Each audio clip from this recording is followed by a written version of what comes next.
Welcome to our quantum deep dive. Great to be here. Today, we're diving deep into the really fascinating world of nitrogen vacancy centers in diamonds, NV centers. Yeah, they're pretty amazing structures. We're basing this on an insightful essay by Jorgo Schneeppert.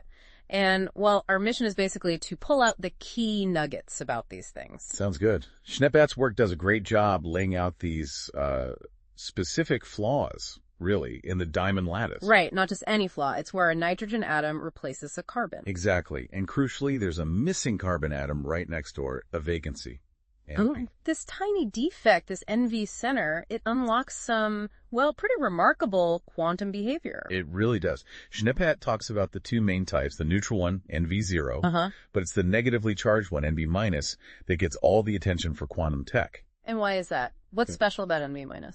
Well, as Schneeppert points out, it has these unique optical and electronic properties. You can actually manipulate and measure the spin of a single electron. A single electron spin.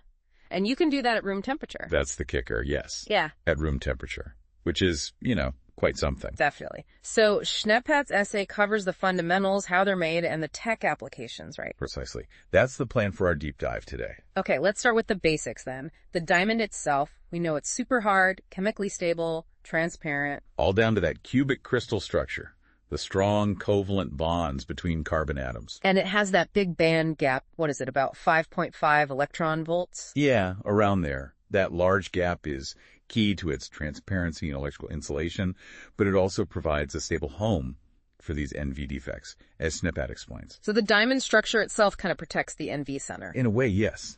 The nitrogen substitutes a carbon, sits next to that vacancy, and it forms a stable configuration within the rigid lattice. And we can create them deliberately. How? Through irradiation? That's one way, yeah. Or ion implantation, followed by heating, annealing. Got it. So back to the NV- state. You mentioned the electron spin. Right. Schneeppert highlights this. The NV- center has an unpaired electron with a total spin quantum number S1. Think of it like a tiny magnet. Okay, a quantum magnet. And crucially, we can interact with this tiny magnet using light. We can detect its state, its orientation, optically. Which leads to that characteristic red light they emit, around 637 nanometers. Exactly.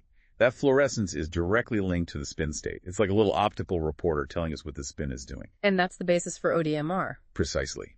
Optically detected magnetic resonance. You shine a laser, you apply microwaves at the right frequency to flip the spin. And the brightness of the red light changes. You got it. That change tells you you've hit the resonance, tells you about the spin state. Schneeppert emphasizes how sensitive this is. Plus, they're very photostable, they don't bleach easily. And they can emit single photons too, right? One at a time. Yes, which is super important for quantum communication and things like that. Okay, so how do scientists actually, make these things reliably? It's not like they just appear in jewelry diamonds. No, not usually in the concentrations or locations we need. Schneeppert details the main methods. First, you can use nitrogen implantation. Firing nitrogen atoms into the diamond? Basically, yes, in a very controlled way. Then, crucially, you heat the diamond up annealing, usually around 800 degrees Celsius. Why the heating? The implantation creates damage and puts nitrogen in. The annealing helps create vacancies and allows the nitrogen atoms and vacancies to find each other and form stable NV centers. Okay, implantation and annealing. What's the other main route? Irradiation. You hit the diamond with high-energy particles, like electrons or ions. To knock carbon atoms out. Exactly. That creates the vacancies directly. Then you still need the annealing step afterwards to stabilize the NV centers, pairing the vacancies with nitrogen atoms that might already be in the diamond or were introduced separately. Are there ways to make this process better? Get higher quality NV centers. Schneeppert mentions optimization. Oh, yes. Control is key. For implantation, you control the energy precisely to place the nitrogen at the right depth and minimize damage. And the annealing. Temperature and time are critical there, too. Too hot or too long, and things can diffuse too much. Too short, you don't form enough stable centers. Makes sense. And importantly, Schneeppert points out the advantage of using high-purity synthetic diamonds, especially those grown by chemical vapor deposition, CVD. Why CVD diamonds? They have far fewer natural impurities, especially nitrogen, unless you add it intentionally.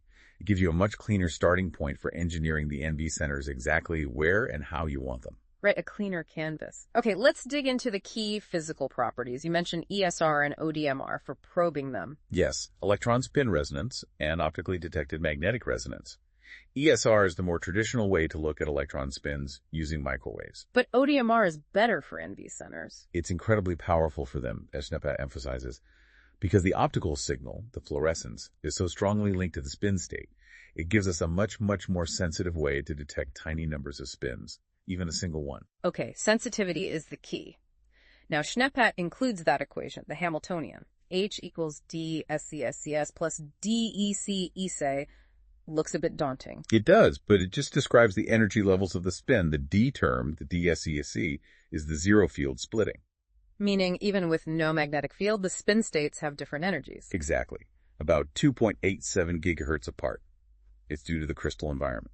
The second term, D's ESA, tells you how those energy levels shift and split further when you apply an external magnetic field. B's, that's the Zeeman effect. So D is the baseline splitting, and the magnetic field term lets you tune the levels further. Precisely.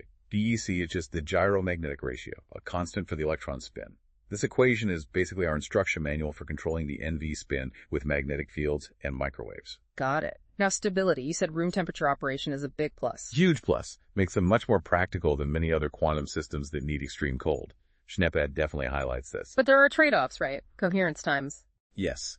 Coherence time, T, is how long the delicate quantum state survives before fuzzing out due to noise from the environment, like thermal vibrations or fluctuating magnetic fields. And room temperature means more noise. Generally, yes.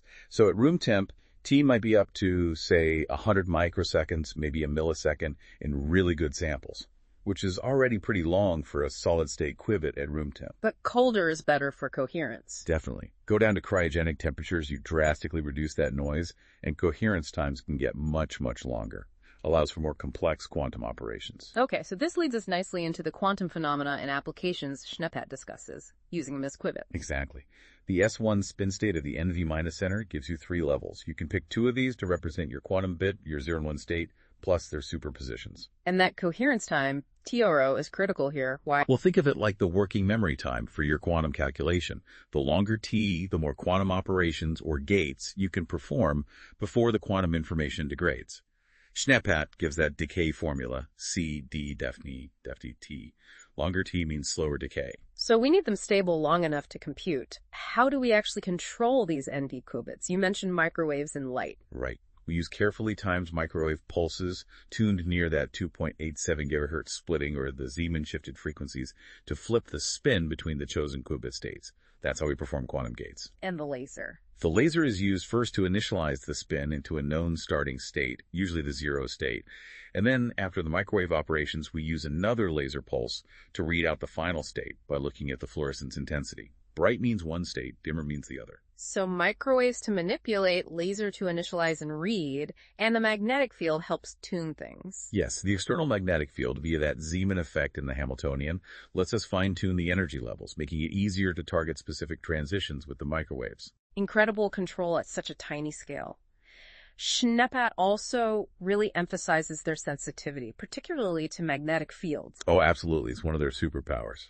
Those spin energy levels shift measurably in response to even incredibly weak magnetic fields. How weak are we talking? Schneepat mentions nanotesla sensitivity.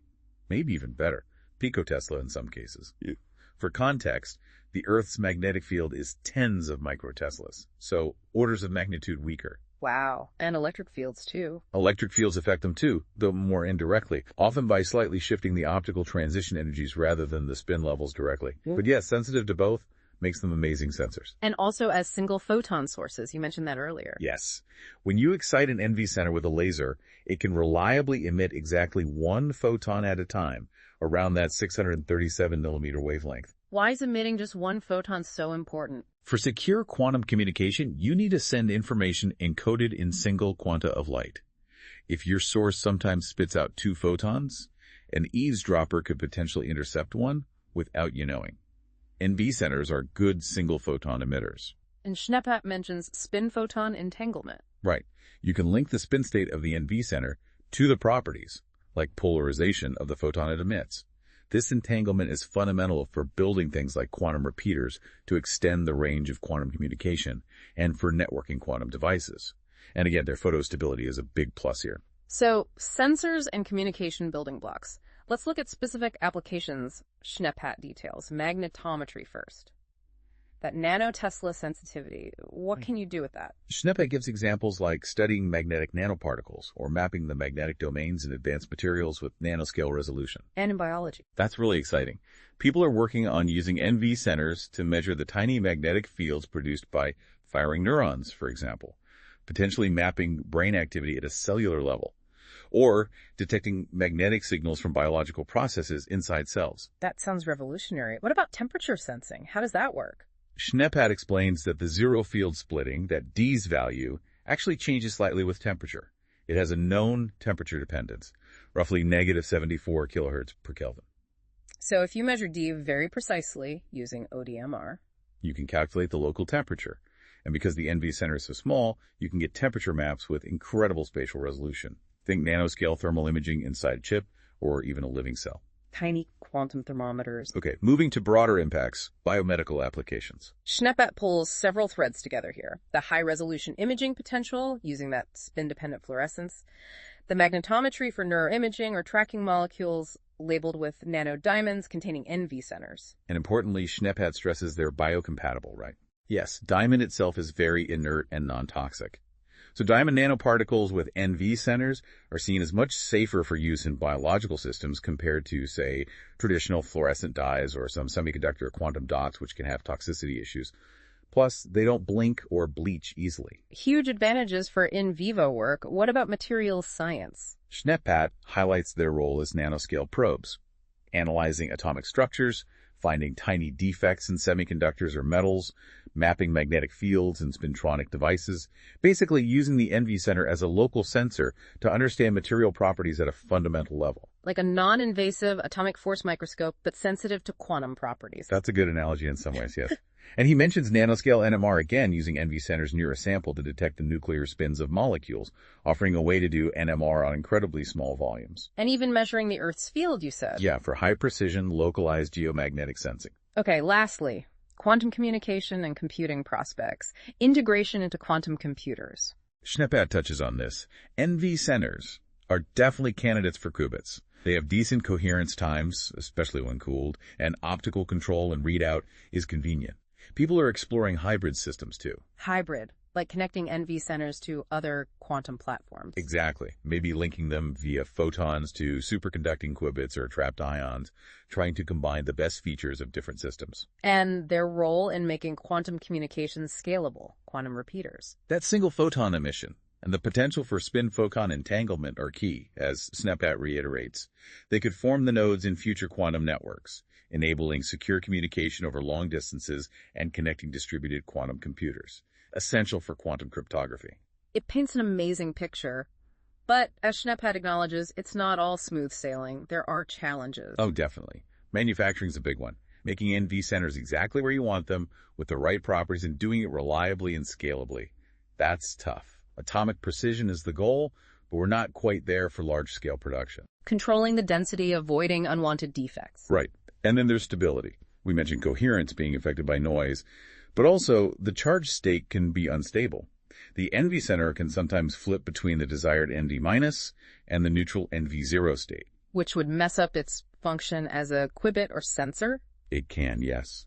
So maintaining charge state stability, especially near surfaces or in complex environments, is another active research area. But Schnepp ends on an optimistic note, looking forward. Absolutely. He points to continued progress in atomic scale fabrication techniques, better CVD diamond growth. Getting closer to building these quantum systems atom by atom. That's the dream.